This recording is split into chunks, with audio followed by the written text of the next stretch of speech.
front pages.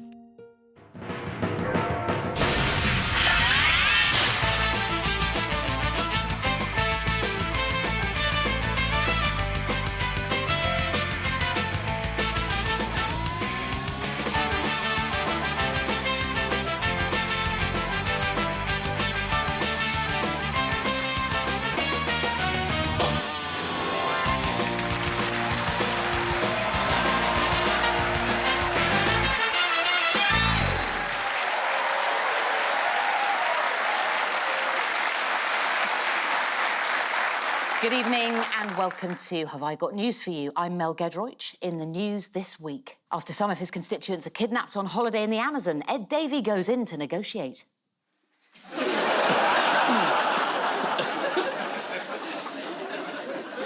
In Washington, the cabinet nominations continue as Donald Trump introduces his pick for the Department of Noise Abatement and Control.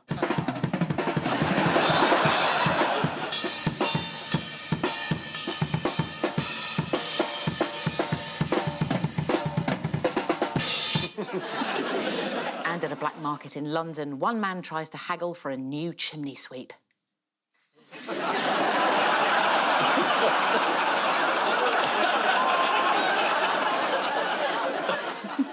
On Ian's team tonight is a journalist and ITV's deputy political editor who says her biggest mistake was forgetting to press record when she interviewed Barack Obama. And her second biggest was remembering to do it when she interviewed Keir Starmer. Please welcome Anushka Astana.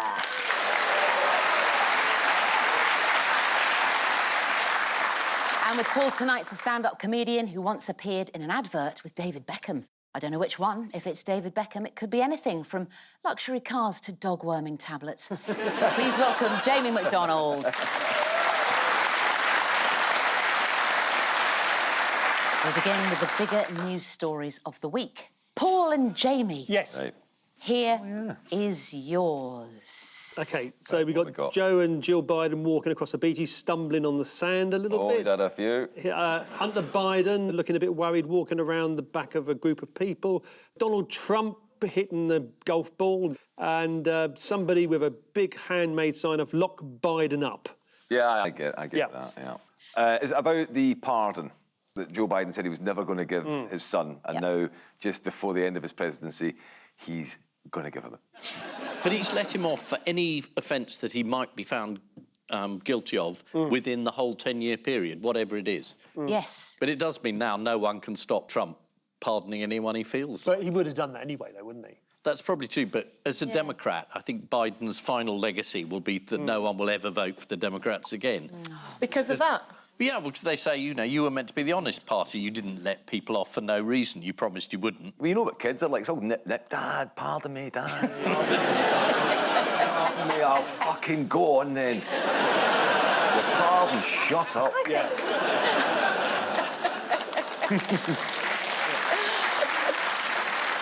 And don't expect anything else for Christmas. And he also said it was appalling that Trump was thinking of pardoning the rioters, you know, who stormed the Capitol, and then he just did it himself. And you can't say he can't remember anything, because he did. Although he pardoned him again yesterday. Do you think it's because he's deaf, so whatever they say, he says, pardon? Yeah. Very good. We've actually got that very same gag coming up a bit later, but we won't do it now because you've No, said do it. it. You did it No, better. you'll say it better than I will. No, gang. Absolutely not. How has Joe Biden justified pardoning his son? Well, he said, you know, I'm a little bit hard of hearing, so when people speak to me, I say, pardon.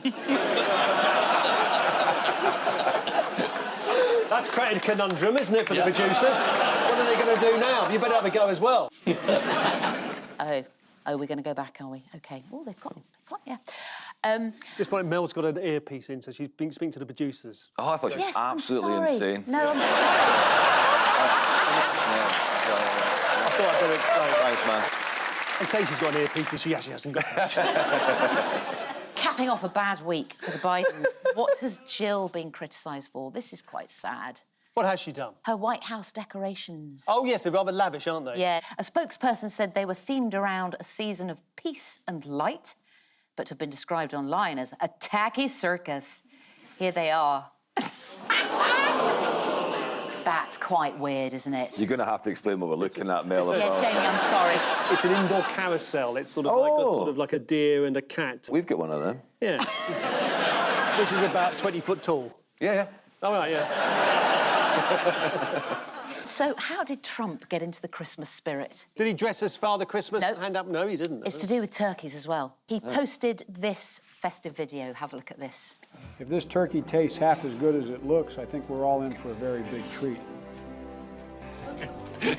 Save the neck for me, Clark. Okay, Adam.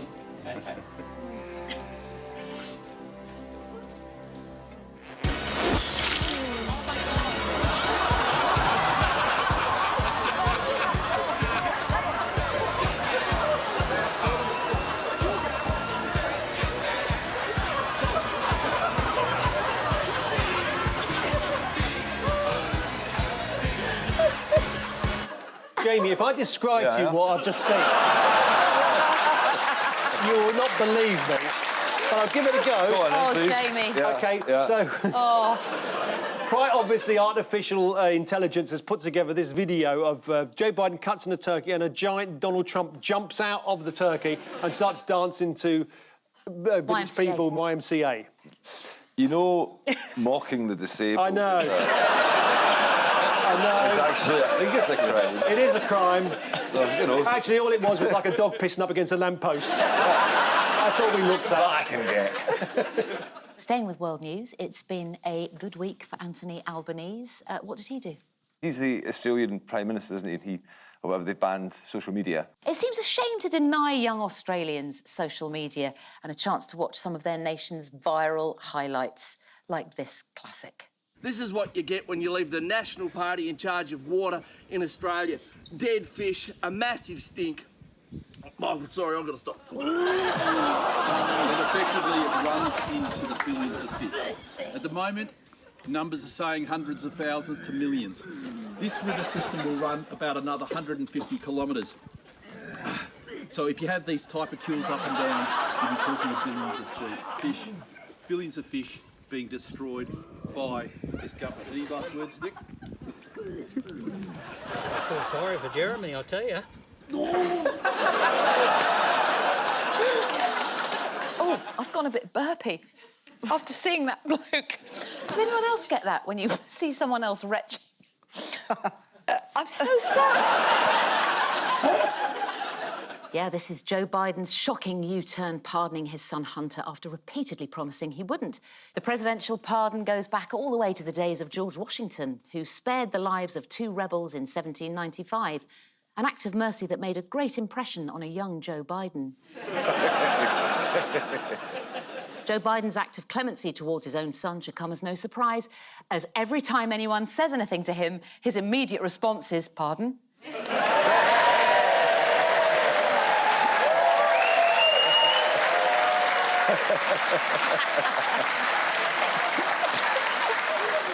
And do you think that's going to fool people at home?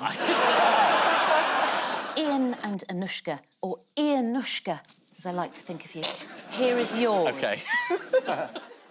OK, it's Keir with a huge Whitehall machine, which doesn't work.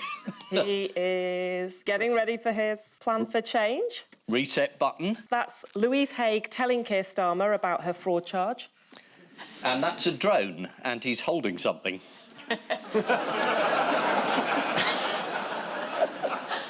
You said reset. You're absolutely bang on the money. And there was a button marked reset, which we saw pressed. They definitely went for the more literal picture there. Didn't have to be Sherlock Holmes to get that, did you? I didn't get it. No, I didn't.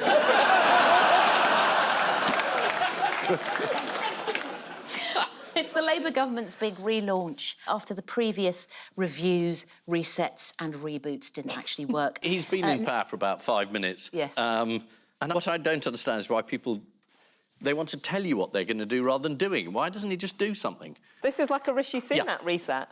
Yeah. That's quite rude. Is it that bad? Well, it's just quite... I mean, having sat through quite a lot of resets, it felt quite similar. He set out 6 things that he's going to do. What were they called this They time? were called milestones. Yeah, Miles. milestones. Marginally different to missions. We've got missions. And then we've got our foundations. What about headstones? As John Crace in The Guardian put it, measurable milestones, most of us would settle for some basic signs of competence. And Labour sent one of their child MPs, Chris Curtis, to stick up for the government on Newsnight. But Victoria Derbyshire rather rudely drew attention to something unpleasant on his clothing. That must be the sort of bogey on your shoulder. Now, guys, did you hear Starmer trying to lighten the mood in a speech that he gave at Pinewood? Well, he went to Pinewood to add some glamour, didn't he? Yes. If you haven't seen it, you need to see this. This is Keir Starmer with a belter of a joke. Yes. You know, the leader of the opposition thinks that if you do a couple of shifts in McDonald's, then you can become working class.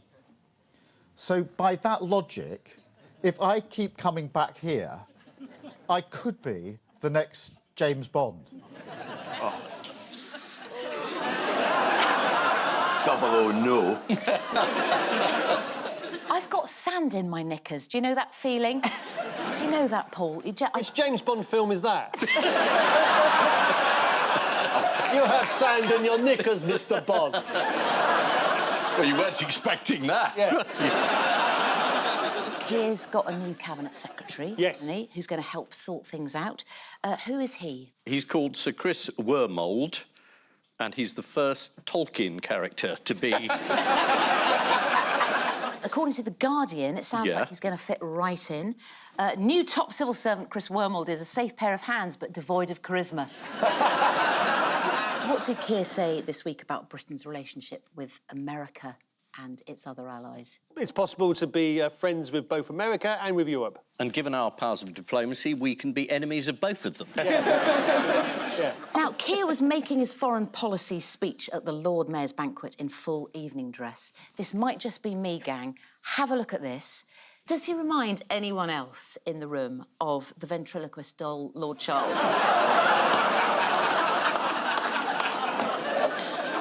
OK, but that's not fair. Which is which?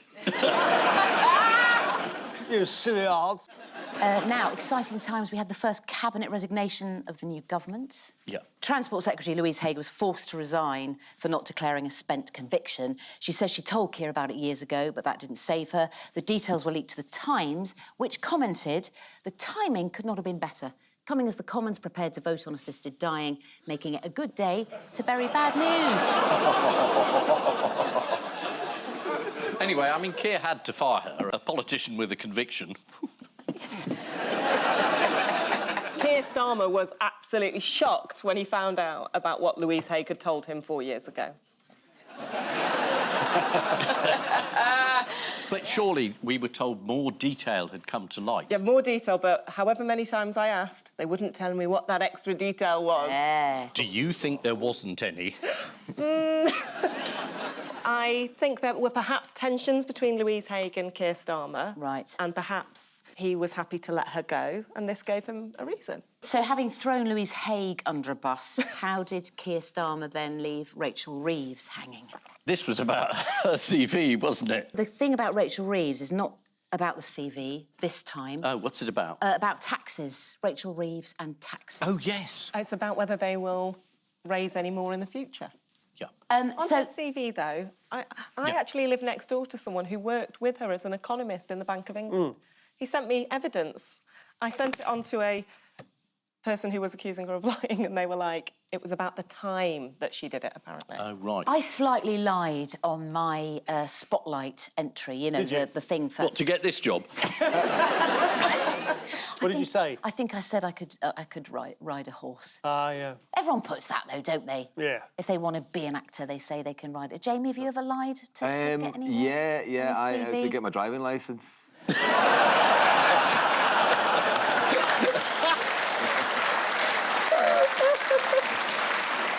That one backfired.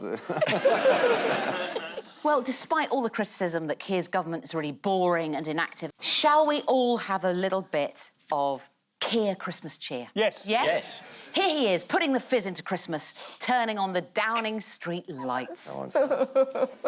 5, 4, 3, 2, 1. Yay! It worked.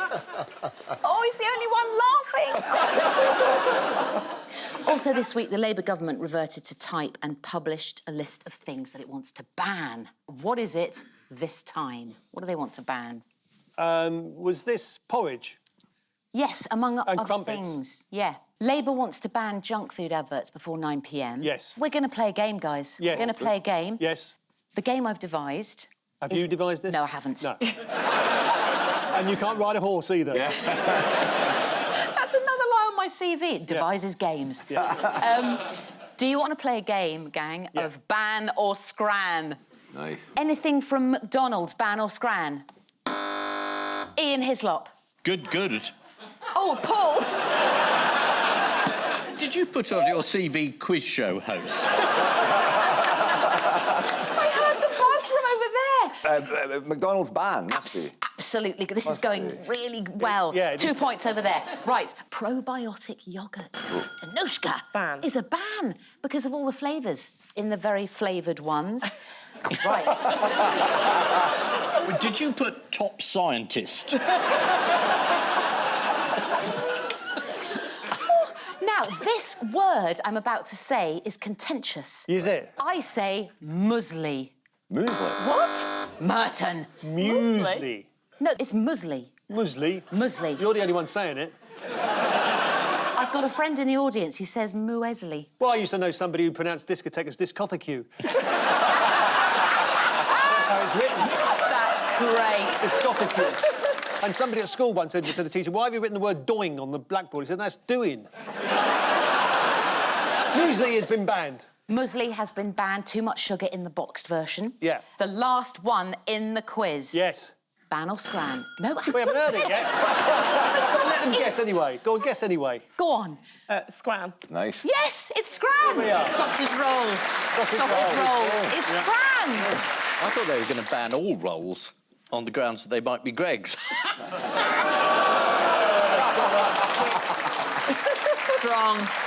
Strong. It caused actually a bit of tension in my house because my mum buys loads of crumpets, brings them round, gives them to us. Lovely. My husband hates crumpets. Does he? And out it came. He said that's an excuse to say no more crumpets in the house. Oh.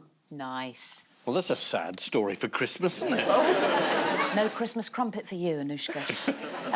Now, according to the... Is it within your power to issue such an order?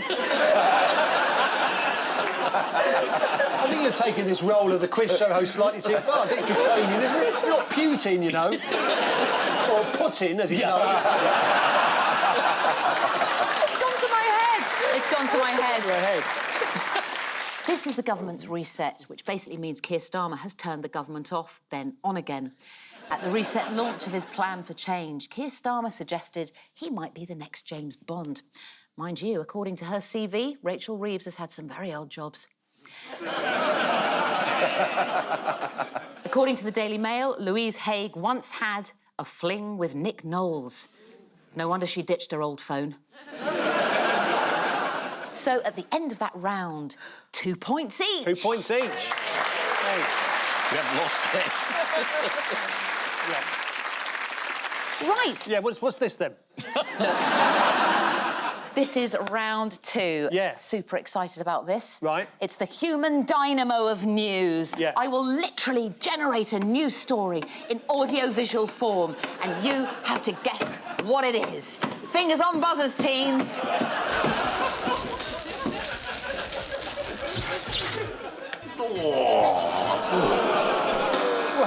Well, we're looking at a picture of Greg Wallace, Jamie. Yeah, I got it from the war. Yeah.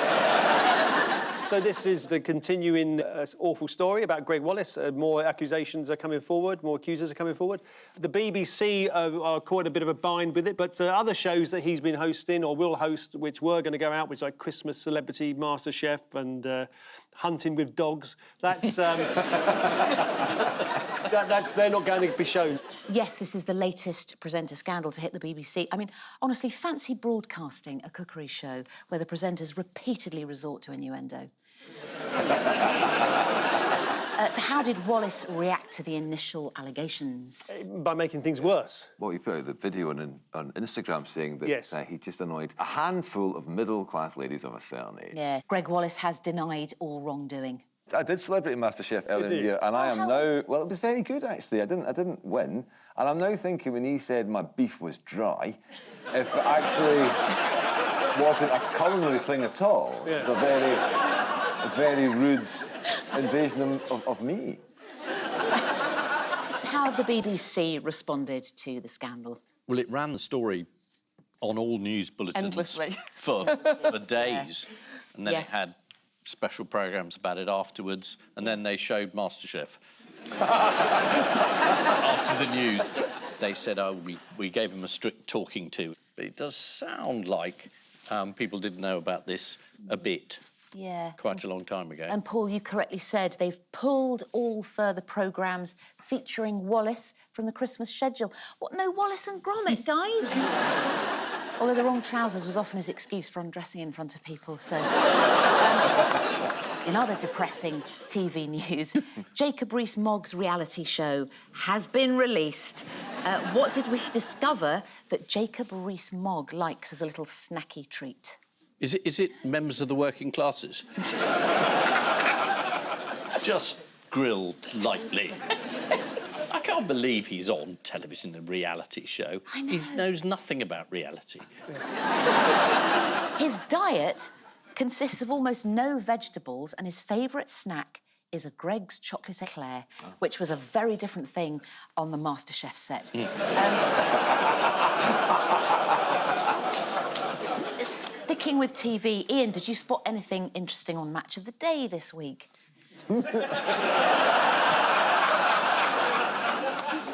Yeah.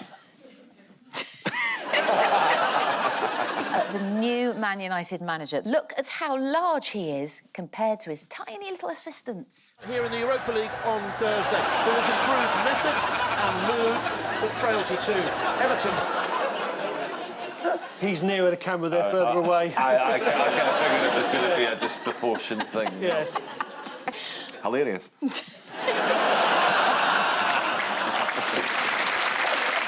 Fingers on buzzers, teams.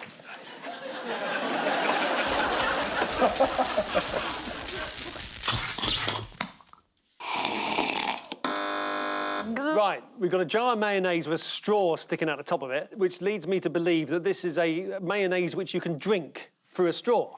Absolutely. This is the news. A shop in Japan is selling drinkable mayonnaise. So we're just looking at some packaging and somebody pouring liquid mayonnaise into a glass. Ian, would you drink mayonnaise? Don't be silly. OK. Well, one reviewer commented it reminded him of the watery sauce left in the bowl after a salad, while another simply wrote, tipped it down the drain. In other food news, why have Mars been causing controversy with their advent calendars? Well, you just get a bar in every one. It's not that unusual. Rather than 24 biblical illustrations.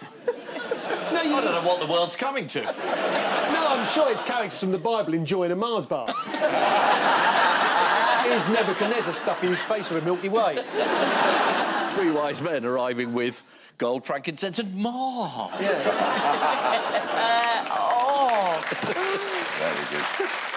Mars actually does sell a celebration advent calendar. Do you know celebration? Yes.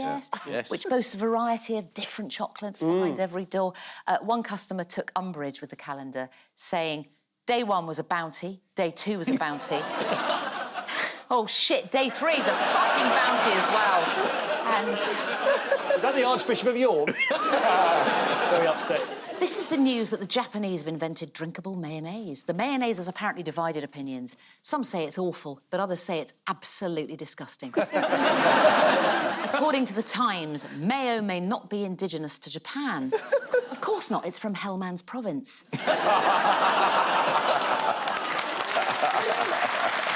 First rate joke. Time now for the Missing Words round, which this week features as its guest publication, Fancy Pigeon World, the magazine of the National Pigeon Association, including one regular written feature that's very popular with pigeons, Nelson's Column. And we start with the big talking point at this year's Great Yorkshire Pigeon Show was when the Duke of Gloucester what? Open fire. Flew out the window, crapped on a pigeon's head and said, how do you like it? No, it's a simple one. It's quite a simple one. Died. not tight, That would be a talking point. announced he was unable to attend. Oh. Yeah. The Duke of Gloucester did send his pigeon, though. In fact, that's how they got the message that he wasn't coming. Next, if you want to what this Christmas, you'll need a bottle of bubble bath and some underpants. Get on, Master Chef. It's actually if you want to disappoint your loved ones with their gifts. Next, Nigel the Nutter recommends spicing things up by what? Nigel the Nutter recommends spicing things up by sleeping with the occupants of Swindon in alphabetical order. Starting with the Adams at number 24. It's adding Vimto to your pigeon's water. Vimto, famously an anagram of vomit. Oh, I shouldn't have said that to you, should I? It! I shouldn't have said that. I'm sorry I brought it up. Oh, I shouldn't have said that. I shouldn't have said that.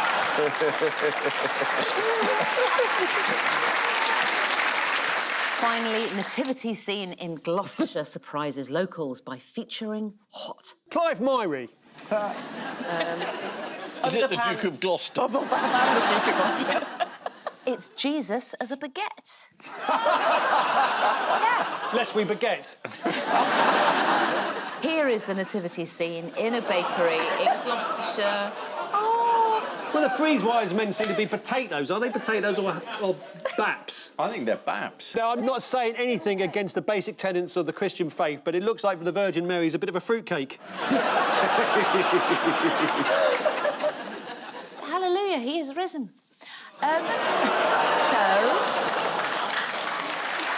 So the final scores are Ian and Anushka have 4 points. Paul and Jamie have 5 points. Oh, well done.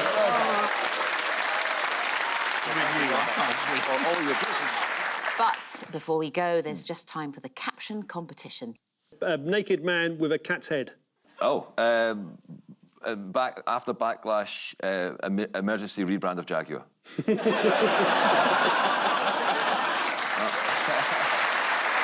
On which note, we say thank you to our panellists, Ian Hislop and Anushka Astana, Paul Merton and Jamie McDonald.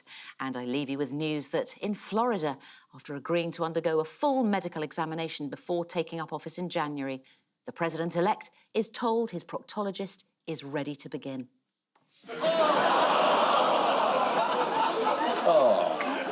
It's a man with his hand up Donald Trump's arse. At a farmer's market in Dorset, one man regrets not bringing a bigger bag as a shop assistant helps him pack his fillet. And in London, after the assisted dying bill is passed into law, the first person to be euthanised gets the dignified send-off they hoped for. 5, 4, 3, 2, 1...